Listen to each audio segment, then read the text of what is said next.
Honorable Vice President, Mrs. Sonia Gandhi, Dr. Karan Singh, distinguished guests and friends. There can be few occasions in life more fulfilling than those on which debts of kindness and friendship can be repaid. These past few months have furnished me with many opportunities to thank peoples and organizations and governments for their staunch support for the democratic cause in Burma and for me personally. The sympathy and understanding received from around the world enabled us to continue with renewed vigor along our chosen course in the face of immense difficulties. Words of thanks alone are barely an adequate return for encouragement and help given in generous measure when we were most in need.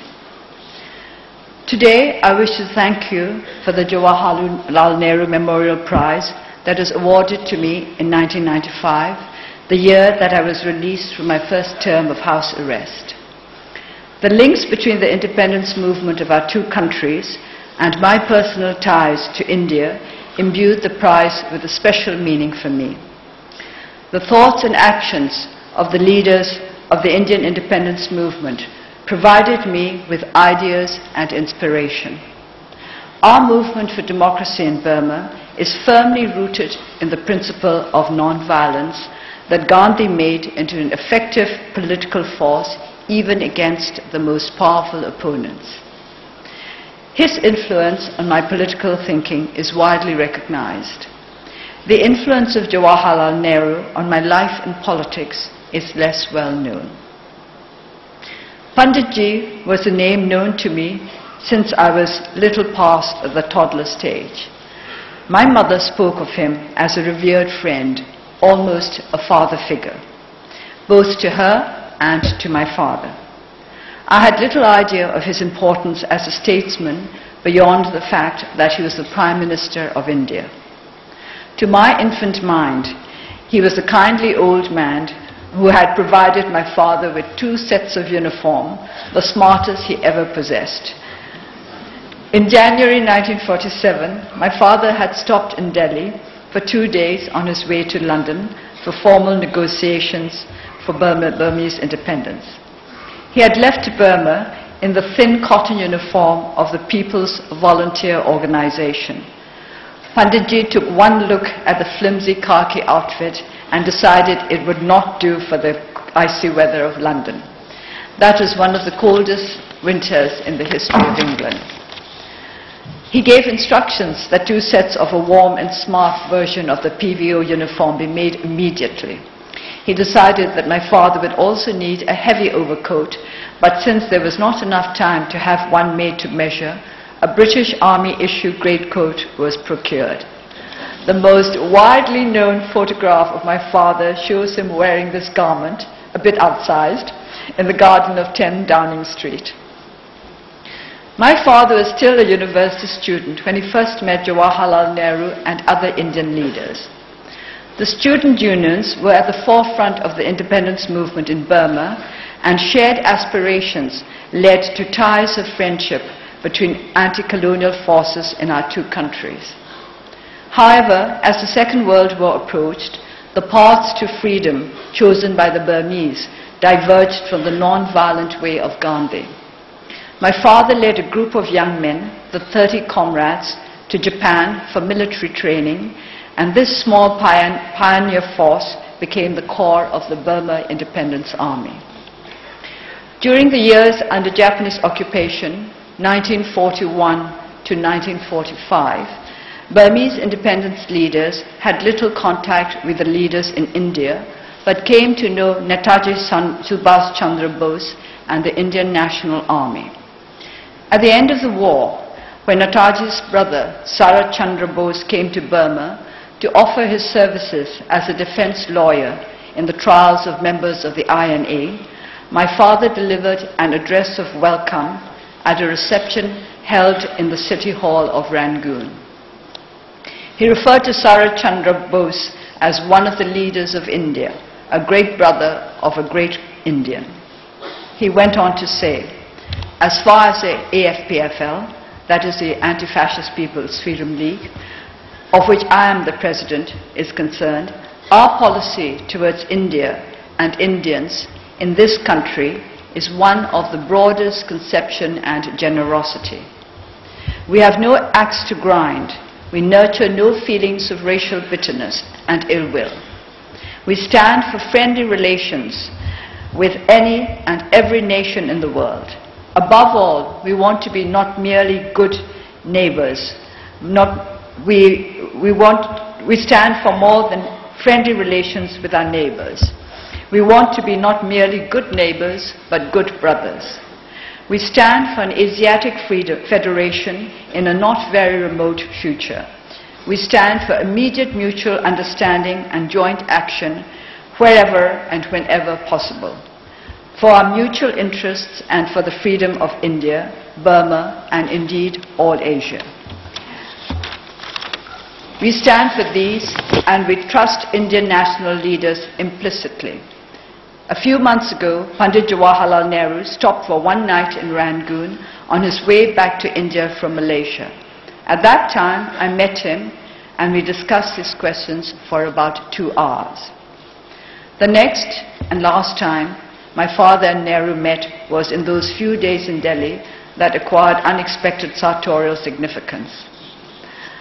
After my father's death, Nehru continued to keep an avuncular eye on my mother from afar.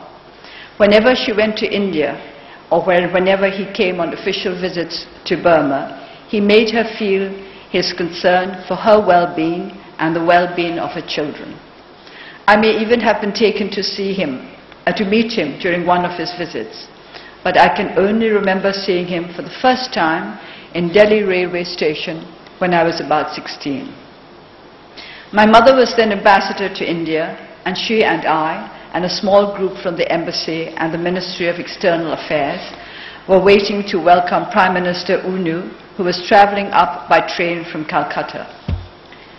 Nehru also came to meet Unu, and onlookers spotted him as soon as he stepped into the area that was cordoned off from the teeming crowds in the station.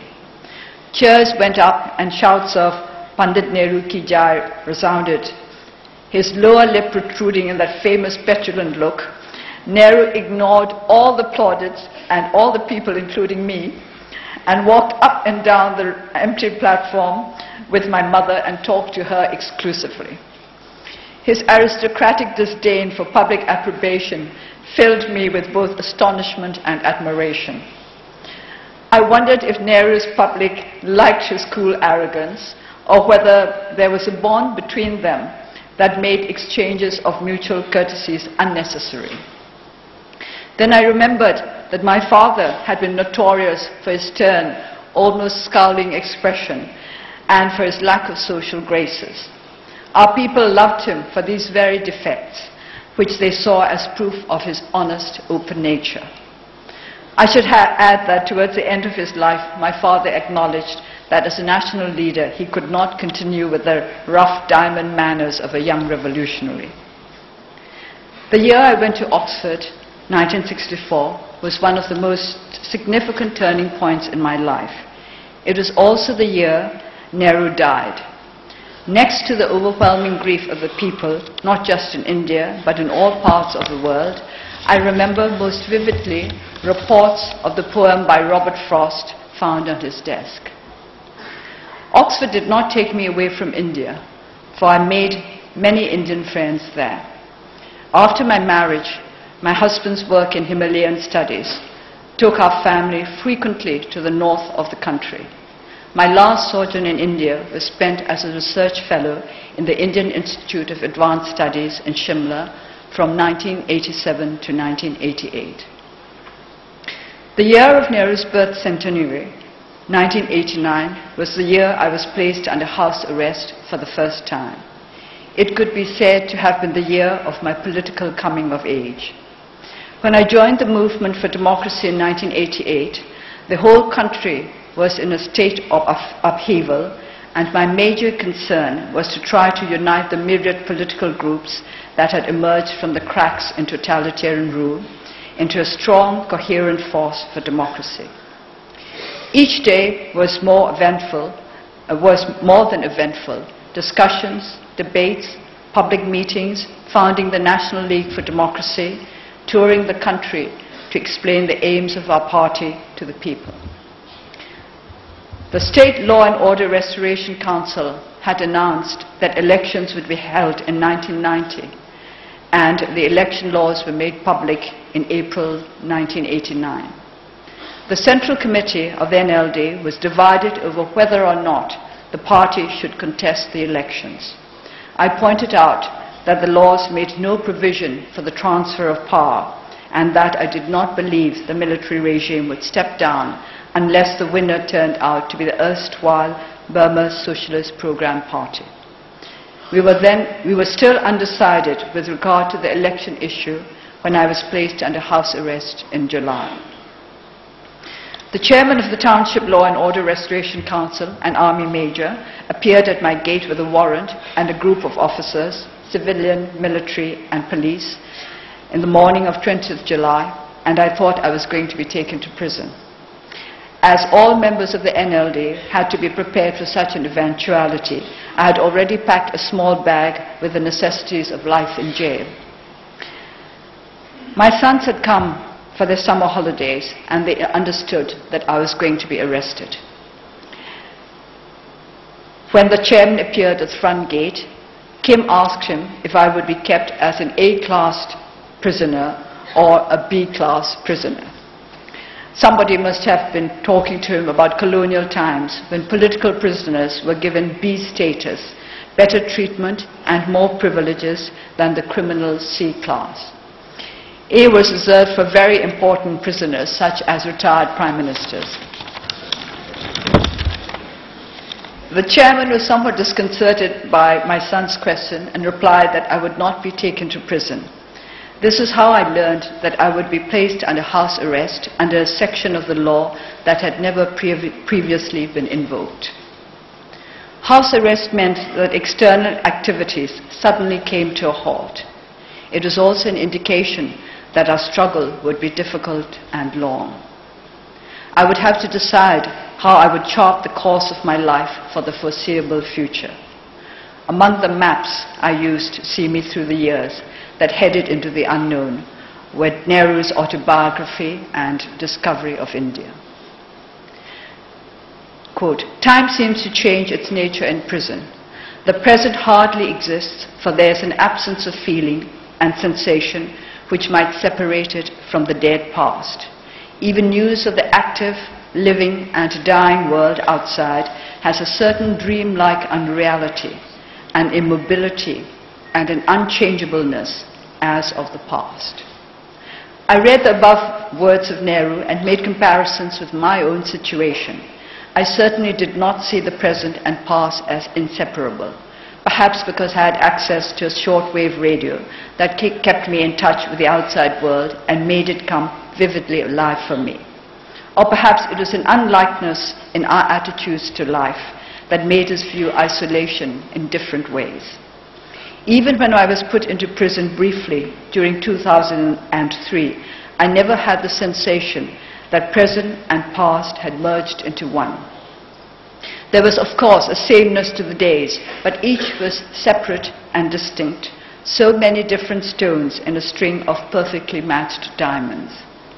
I used the diamond metaphor deliberately because each day had to be used to forge anew an adamantine resolution to continue along the chosen path. There was, however, much in Nehru's books to make me feel we had many things in common. I was struck by the fact that the very first fragment of poetry he quoted in Discovery of India was from one of my favorite poems, one that had lodged itself in my memory almost instantly at my very first reading of it. Yeats, an Irish airman, foresees his death. Yet even in our liking for the same lines, there was a difference. Nehru wrote of wanting to experience again that lovely impulse of delight that turns to risk and danger and faces and mocks death. I had remembered the words as that lonely impulse of delight, and I could not check to see which version was correct, as I did not have the poem to hand. To me, lovely changed the entire meaning of the poem. I wished I could have discussed the matter with Nehru himself. Was it not essentially lonely, rather than lovely, to delight in what would seem at least inexplicable, if not downright undesirable, to most of those around us? When, after years of house arrest, I managed to look up the poem, I found that lonely was indeed the right word. Was lovely a misprint in my copy of Discovery of India, or had Nehru misread the line? To mull over the meaning of a word, to build a whole philosophy on the interpretation of a poem, these are pastimes in which prisoners, particularly prisoners of conscience, engage, not just to fill empty hours, but from a need to understand better and perhaps to justify the actions and decisions that have led them away from the normal society of other human beings. To begin with, what exactly is our conscience? My father once spoke about the need to be able to stand confidently before the court of his conscience. But this court, how broad is the range of its jurisdiction? Did it restrict its mandate to our convictions and our public commitments? Or would it also inquire impartially into the love and care we owe in our private relations, our obligations to friends and families? This is a question that must surely trouble all who, regardless of the condition of near and dear ones, accept distress and danger in the name of a cause or a belief. Nehru explores his dilemma in writing about his wife Kamala. In 1934, while serving one of his many terms of imprisonment, it was suggested to him, through various intermediaries, that if he were to give an assurance, even an informal one, that he would keep away from politics for the rest of the term to which he had been sentenced, he would be released to tend to his ailing wife. This roused a deep indignation in the proud independence fighter. Then, quote, "Politics was far enough from my thoughts just then, and the politics I had seen during my 11 days outside had disgusted me. But to give an assurance and to be disloyal to my pledges, to the cause, to my colleagues, to myself, it was an impossible condition, whatever happened. To do so meant inflicting a mortal injury on the roots of my being, on almost everything I held sacred." I was told that Kamala's condition was becoming worse and worse, and my presence by her side might make all the difference between life and death. Was my personal conceit and pride greater than my desire to give her the chance? It might have been a terrible predicament for me, but fortunately, that dilemma did not face me in that way at least. I knew that Kamala herself would strongly disapprove of my giving any undertaking, and if I did anything of the kind, it would shock her and harm her. Early in October, I was taken to see her again. She was lying almost in a daze with a high temperature. She longed to have me by her, but as I was leaving her to go back to prison, she smiled at me bravely and beckoned to me to bend down. When I did so, she whispered, "What is this about giving an assurance to government? Do not give it." The above passages fascinated me. The monumental egoism, my pledges, my colleagues, myself, the roots of my being, everything I held sacred. The briefest appearance before an impartial court of conscience, before deciding that he would be doing Kamala more harm than good by doing what was repugnant to his principles. And of course, Kamala's own words put the seal of approval on his decision. Yet, in full awareness of this egoism, and some possible self-deception on the part of Nehru, I have to confess that I wholly endorsed his stand on the matter. After my release from my first term of house arrest, I made public speeches to supporters who gathered in the street outside my garden at weekends. On one such occasion, I spoke of the above episode and urged the families of democracy activists to cultivate Kamala's fortitude and dedication, such as the exigencies of dangerous causes.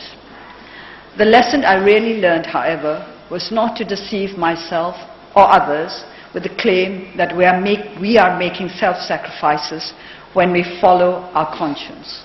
We are simply making a choice, and possibly an egoistic one at that. When we give up what is near to our hearts, is it not sometimes to make ourselves less vulnerable? The ones who make the real sacrifices are those who let us go free to keep our secret trysts with destiny.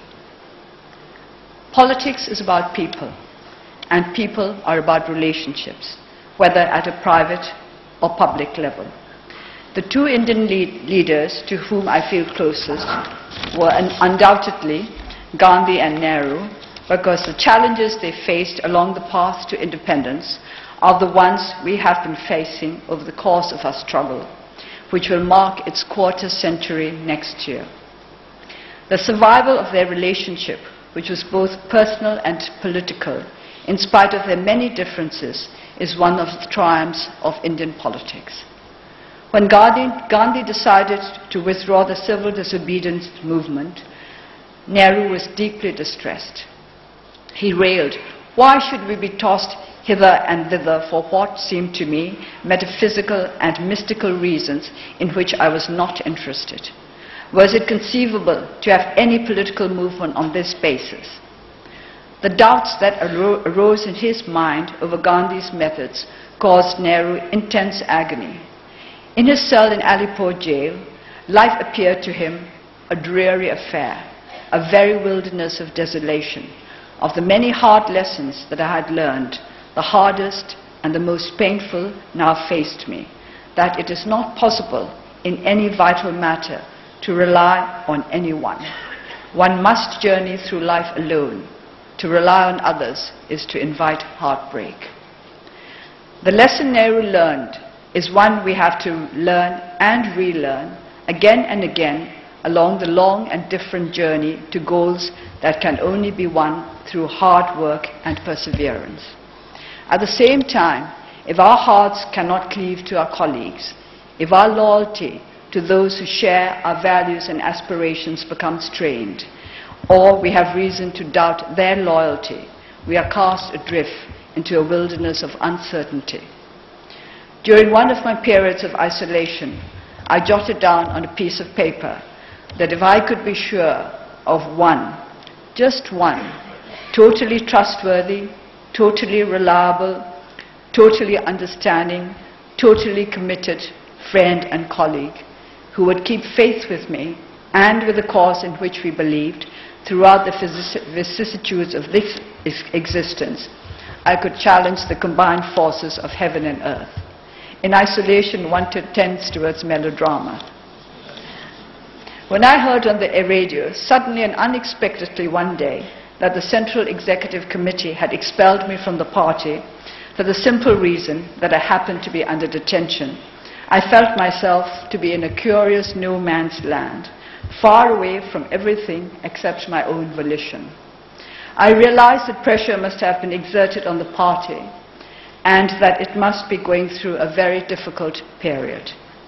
Finally, I decided that it was for me to keep faith with my party as long as it kept faith with our cause, regardless of their official position with regard to me. I thought of Nehru's ability to keep truth to Gandhi in spite of serious differences between them, and it strengthened my conviction that we had to cleave to comrades and colleagues despite dissension and disagreement. As the 100th anniversary of Nehru's birth, 14th November 1989, approached, I copied a long paragraph from his autobiography onto a large sheet of paper. This is what I copied. "Law and order, we are told, are among the proud achievements of British rule in India. My own instincts are entirely in favor of them. I like discipline in life and dislike anarchy and disorder and inefficiency. But bitter experience has made me doubt the value of the law and order that states and governments impose on the people. Sometimes the price one pays for them is excessive, and the law is but the will of the dominant faction, and the order is a reflex of an all-pervading fear. Sometimes, indeed, the so-called law and order might be more justly called the absence of law and order. Any achievement that is based on widespread fear can hardly be a desirable one, and an order that has for its basis the coercive apparatus of the state and cannot exist without it is more like a military occupation than civil rule. I find in the Rajata Rangini, the 1,000-year-old Kashmiri epic, historic epic of the poet Kalhana, that the phrase is repeatedly used in the sense of law and order, something that it was a duty of the ruler and state to preserve is dharma and abhaya, righteousness and absence of fear. Law was something more than mere law, and order was the fearlessness of the people. How much more desirable is this idea of inculcating fearlessness than of enforcing order on a frightened populace? Nehru's words not only reflected my own sentiments exactly, but were so entirely appropriate at a time when the State Law and Order Restoration Council was imposing rule by fear in Burma. I hung the sheet of paper in the entrance hall of my house at a place where the security personnel, usually members of the military intelligence, who were my only visitors, could not fail to see it. At the bottom of the sheet, I wrote Jawaharlal Nehru in large and red letters, not just in acknowledgement of authorship, but as a defiant name flung at all who had a warped view of law and order. During the years of house arrest, I felt closer to those with whom I could identify politically, intellectually, or spiritually through their thoughts, even if they were complete strangers or figures of the past, than to those whom I knew well personally. This I imagined to be a predictable state of mind for those incarcerated with nobody except their own conscience for company. What I had not expected was that such a state of mind would become as firmly rooted as the tree of life that joins the ground of everyday activities to the heights of aspiration. Gandhi once said that Motilal Nehru's most striking quality was love for his son. Motilal's love for India was derived from his love for Jawaharlal. This comment led me to wonder if my love for Burma derives from my love for my father, whom I do not really remember. His image from me is inseparable from his part in the independence movement of our country, which often in my mind merges with our present struggle for democracy that has not yet come to an end. In spite of the strong ties of love, temperament and blood between his father and himself, or perhaps because of it, Jawaharlal Nehru was able to accept Gandhi as a father also, a political, spiritual father whom he could regard as the light of the people of India. The nature of such political, spiritual kinship binds us with a fastness difficult to put into words. As cold as calculation, we fall unless we stick together, and warmer than any personal passion, we need one another to keep the core of our being intact.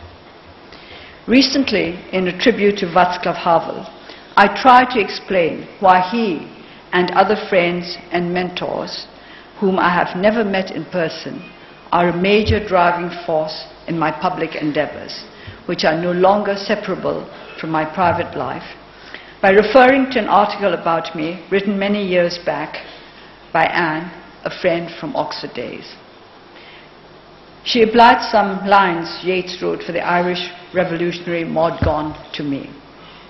How many have loved your moments of glad grace, and loved your beauty with love false or true, but one man loved the pilgrim soul in you, and loved the sorrows of your changing face. Anne omitted the last line because perhaps she considered it to be inauspicious. But I